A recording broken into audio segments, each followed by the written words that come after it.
Matt, that gives scotch about 5-12. That's where we stop.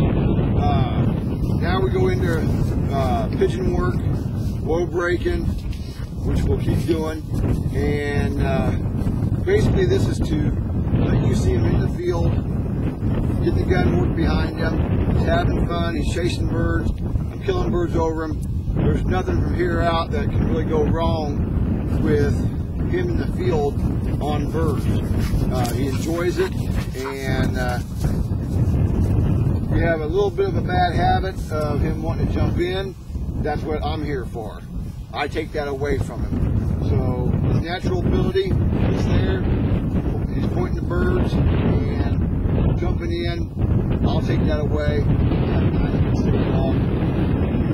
the next bird can kill over him. He should be on a good hard point.